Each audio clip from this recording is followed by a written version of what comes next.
Good evening, ladies and gentlemen, and welcome to St. Hill Reports. I am Tommie St. Hill.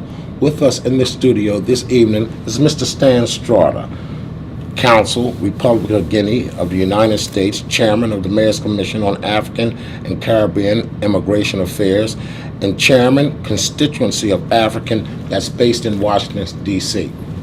Currently, Mr. Straughter serves as Director of International Business Development in the Financial Management Consultant Practice of Thompson, Cobb, Brazilian and Associates, P.C. With over 30 years of experience in international development, he has lived and worked in several countries on the continents of Africa, Central Asia, the Caribbean, and Russia. As a finance specialist, Mr. Straughter has provided services to foreign governments in government and transparency, worked with finance ministers, and provided advice and counsel to governments on trade policy, foreign investments, and economic growth and development. Mr. Straughter, what are some of the main problems, or what are some of the main issues facing the African continent today, in your opinion? You are an expert on Africa. Can you tell our viewers what are some of the main concerns facing the continent? Well, an expert might be overstating. I've been living and working in Africa since 1976.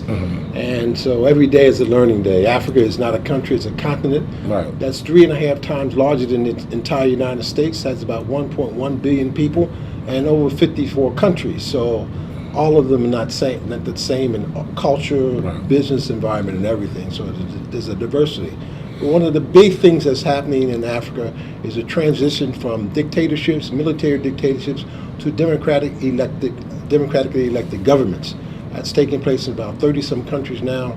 It's a phenomenal experience, and more important, that the people are having a direct say in their own governance, as opposed to colonialism and post-colonialism, whereby people were dictated to by military dictatorships. So that's the big thing that's taking place. It's in its reign, it is ushering in an era of economic development in the continent of Africa also. We have of the 10 fastest growing economies in the world, over half of them are African economies. The economy of Ghana is going to grow at the rate of 16-17% a year this year and next year, faster than the growth of Europe and the United States. So Africa is becoming an economic engine for the world, for the globe, for the world, especially since there's no zero or minus economic growth in Europe being projected, and the U.S. economic growth is only projected about 2%, 2.12%. So Africa, of course, those are the positive trends. Of course, there's a few difficult trends, particularly in North Africa and Egypt, where you see the Islamic Brotherhood coming to power, but that may mediate itself out at some point also. Secretary Clinton was just there just last week, and she issued some very positive signs about that. You have some ethnic strife in three other countries. We're just emerging from over 15-year civil war in Liberia, where over 300,000 to 400,000 people were massacred.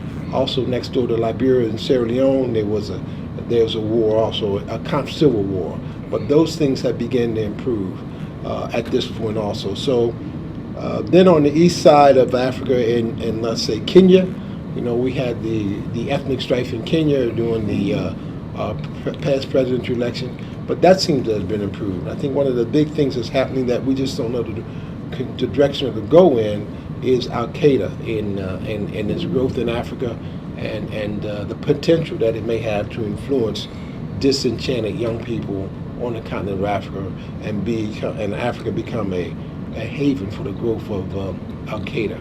Speaking of Al-Qaeda, Al-Qaeda has not seemed to penetrate Africa. I think they're operating heavily in some countries like Somalia and a few other countries, but the African continent doesn't seem to be swaying toward Al-Qaeda, because they have some very stable countries. They have very close and strong relationships with the United States.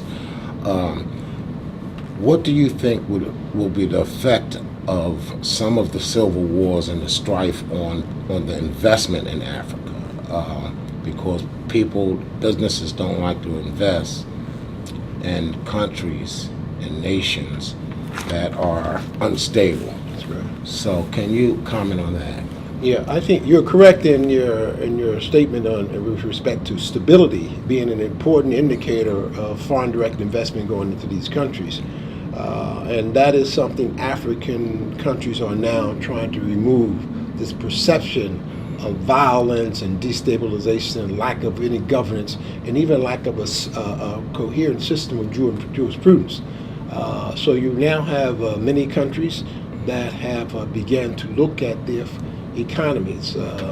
For instance, let me say that Nigeria and Angola gets a rap for being oil-producing countries, but they've also found oil in Ghana, the Ivory Coast, Guinea, Liberia, and Uganda on the East Coast. So there's lots of oil resources in the world, and as a consequence, these countries, particularly led by oil countries, oil companies are going in, and they're trying to look at their what they call community reinvestment programs. Mm-hmm. In Nigeria, the oil company is going to spend $60 million a year in just their social responsibility program to help people in the country to know that, yes, we want the oil, but we're coming here to do something for you too.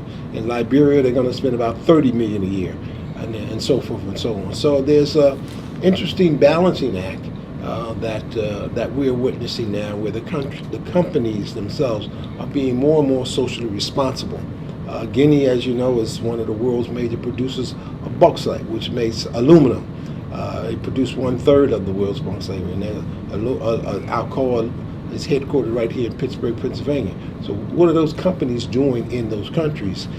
For a long time, it was looked at as if those companies was exploiting those countries, just taking the raw resources, leaving a little bit alone, and propping up military dictatorships. Some would argue against that, but I'm just reporting what some people have said. But we now have a more equitable position coming in. As these democratic governments come to power in these African countries, they are renegotiating these original contracts.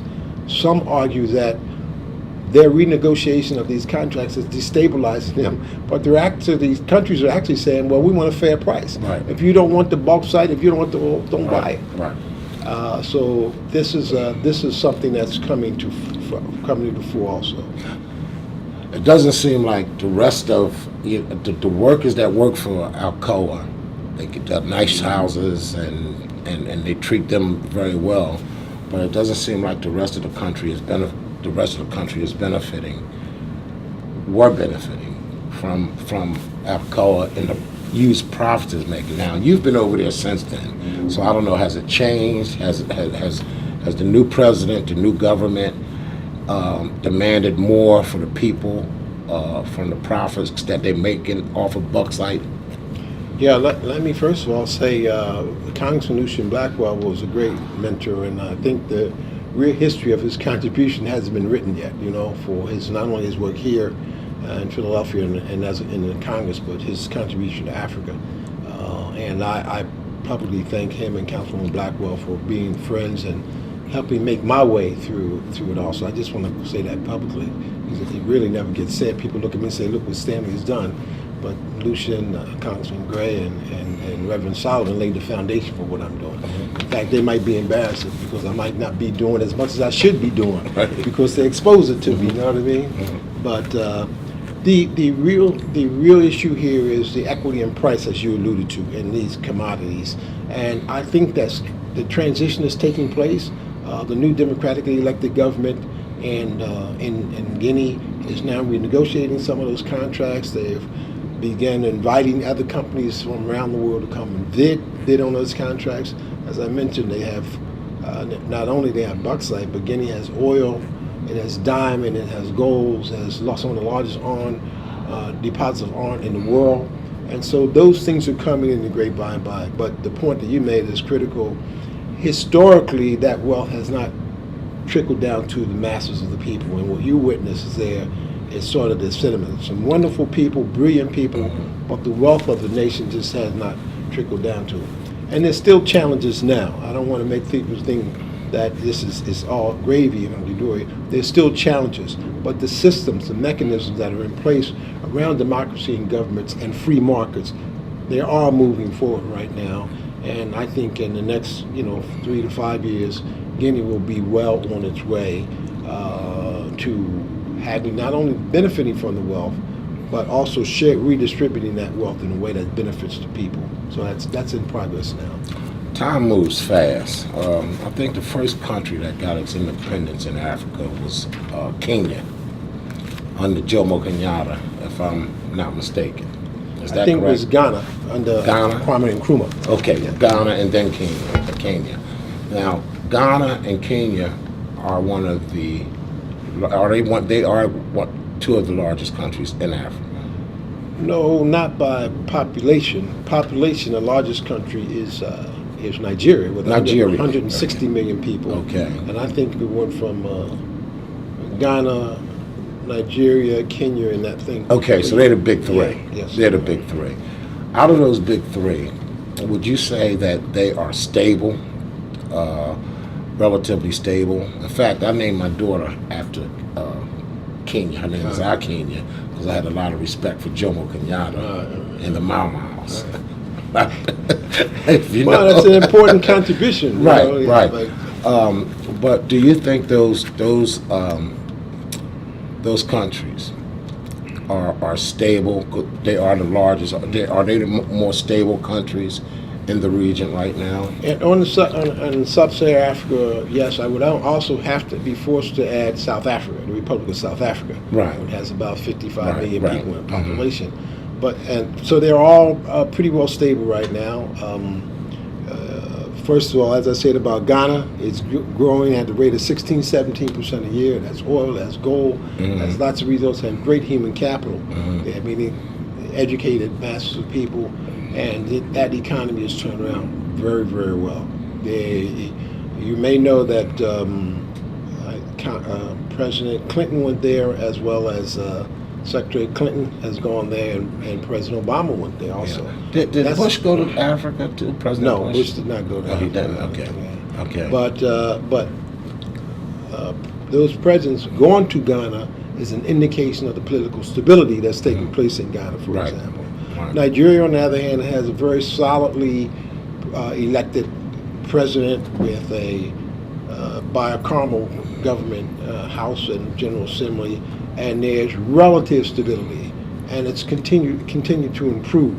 What we do have is some concern in Nigeria about the elected officials and the fact that the elected officials may become a class that is not allowing the wealth to trickle down to the masses as much as it could be. Also, the other issue that you Sounds like the United States. I didn't want to say that. You the press man. I can't say that.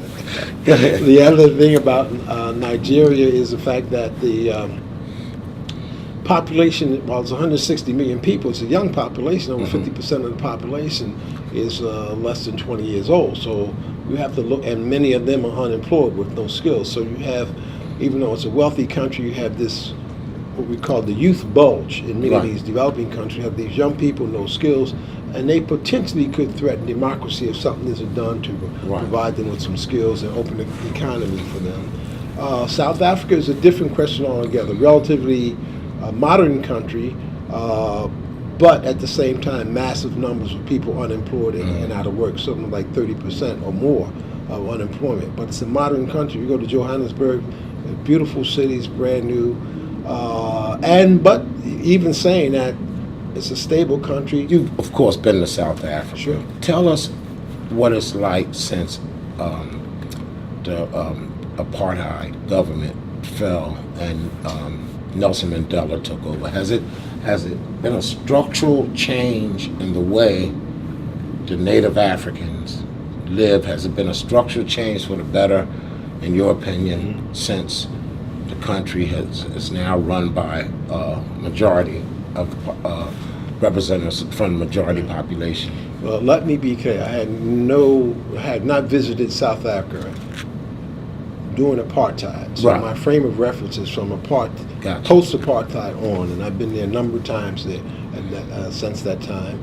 And it is a phenomenal country. I've only been to two of these large cities, Johannesburg and I've been to Soweto, Johannesburg, and Pretoria. So relatively to the population, there are jobs, people are working, meaning this is the black population. Right. Because what people generally say is that the black population have achieved the control of the political system and have not received control of the economic system. Over 90% of the 90% or more of the economic system is still controlled by white people. But you've had a great upsurgence due to something called black economic empowerment in South Africa, where many black people that historically were disfranchised because of black economic empowerment and the allowing for blacks to and other minorities in the country to gain equity positions in some of the corporations there.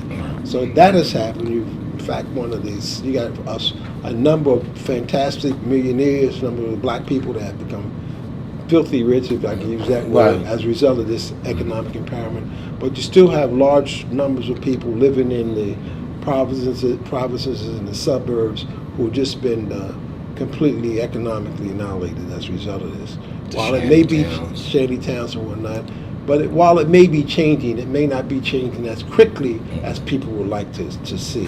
People who fought for democracy, people who gave their lives knowingly, and people who are just concerned with the leadership, the elected leaders, also the black leaders also. So it's a mix. I think it's improving. I think the jury is still out on ultimately how it will end, especially in a global crisis when almost many countries are having problems. And South Africa's economy is a sophisticated economy. It's not one or two crops or like oil. It's a multi-developed economy, and they're a great exporting economy, and it's one of the countries that's leading investment in other African countries. So it's a very sophisticated operation, and people are well advised, many of them well educated. There is a structural problem, as you implied, with more and more of the wealth being spread and jobs being spread to blacks. And I think that while that might be moving slower than some people expect, they have not destroyed the political process, and they've kept that in order and trained, and black people still have the control of the political process, which will be so for some time. Moving to the other side of the continent, where you have the Egyptians, the Libyans, that's still African continent. That's right. There's been upheavals, there's been changes in regimes. Colonel Gaddafi, of course, been replaced. You got a civil war in Syria right now. Egypt is unstable. What do you foresee for the future of those countries? Do you see that they will be moving toward democracy, or you think they'll be moving toward civil war, or it's uncertain where they will be, say, 5 years? Right now, looking at Egypt specifically now, looks like Egypt will be moving to a more stable base. There's some dissatisfaction with the population, but they did have what was recently identified as a democratic election, and what's being worked out at the top there is to what degree the military will have some inroads on this election of the civilian president. As I said earlier, Secretary of State Hillary Clinton has given them some kudos for having this good election.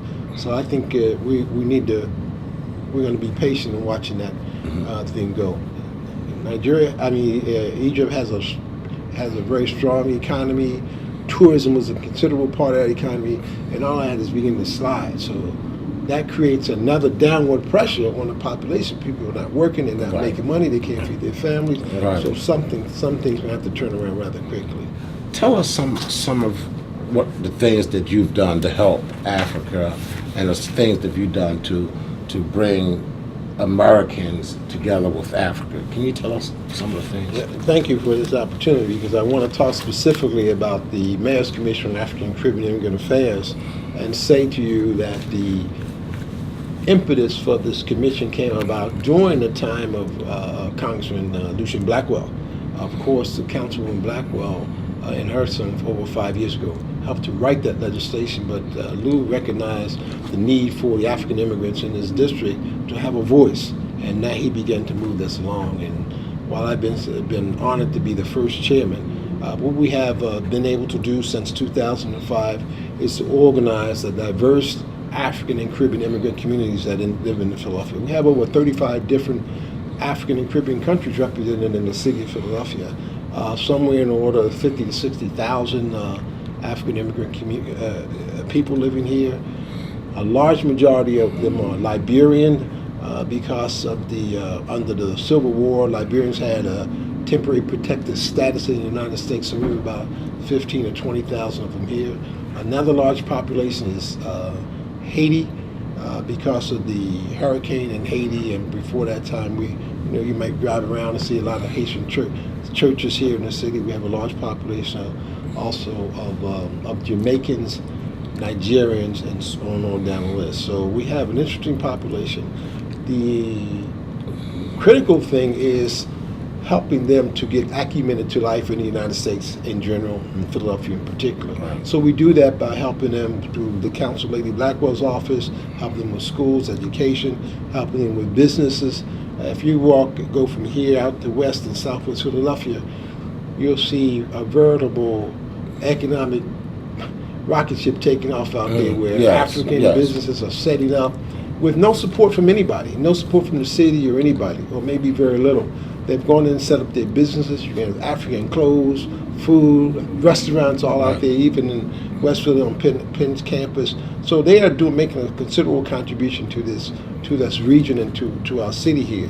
At the same token, what we've done with the commission is reached out to many of these African countries and their leaders here. We've had many of the African leaders, ambassadors come here several times during the year. We've taken trade missions to Nigeria, Liberia, Ghana, South Africa, Kenya, all over the continent.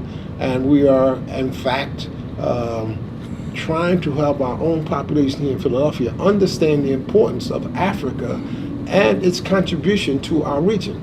If you take oil out of our region, crude oil, which comes from Angola and Nigeria, take that out of Philadelphia, take cocoa beans out, we'd have a worse economic impression. You saw what happened when the oil refinery was supposed to be shut down. Right. That crude oil comes from Nigeria. $10 billion a year worth of crude oil comes from Nigeria.